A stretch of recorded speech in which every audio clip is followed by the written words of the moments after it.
Hi, I'm Jan Crittenden Livingston with Panasonic, and I'm the product manager of this sweet little camera next to me. This is our AG-AF100. It's debuting here at DV Expo in Los Angeles, and we're showing that it has a large imager, 4/3, and it's recording to AVC HD. Back here, it has 2 card slots, so I can do a rollover from one to the next, so I can hot swap out and keep on recording if I so choose. Basically, the impetus for the camera was the fact that we heard people talking about they wanted the shallow depth of field, which you get out of the larger imagers, but then they were always agonizing over the moire and aliasing that they get when they record in the DSLRs. So what that said to us is, I want a high-def camcorder with a large imager. So that's what we got here. It has a lot of basic production tools, like audio inputs, 2 XLRs, a switchable mic line. I can add mic power if I want, phantom power. It has a waveform monitor and a vector scope, and has a couple of zebras and that you can set up at will. If I just give you a turn around the camera here, you can see we got a whole set of outputs here. There is an SDI output that allows you to take a full uncompressed 422 output. Here's where I crank in my shutter speeds and frame rates back here. And certainly I have a full-time down converted output if I need it. But unlike a lot of the DSLRs that don't have high-def monitoring on their record, this camera is built like a high-def camcorder. You have full monitoring, both audio, both video, in high-def, and it is built a little bit in the modular sense. See these screws that are on the side of the camera? I can take those, unscrew those, and this comes off. The handle itself comes off. So I can minimize its footprint if I wish. Or I might be able to put on a different hand grip.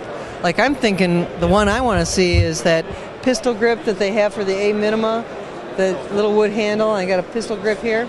I think that would be really cool. Resolution on your LCD and the viewfinder are going to be high def, and they probably won't be full 1920 by 1080, but they will definitely be able to check your focus.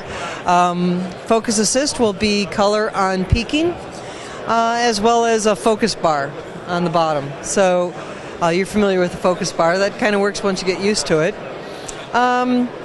It has dynamic range stretch, and that works in all modes.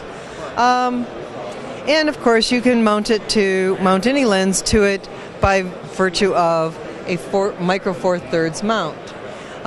The unique thing about the micro 4/3 mount is it's fairly shallow, and so many different lenses can mount to it. If you just did a web search for micro 4/3 mount to lens of choice, you'd probably find at least 10-15 hits at the minimum.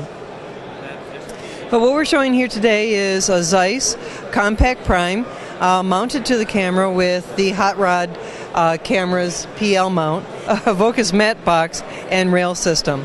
I don't have a follow focus just yet, but certainly will be one happening for this camera.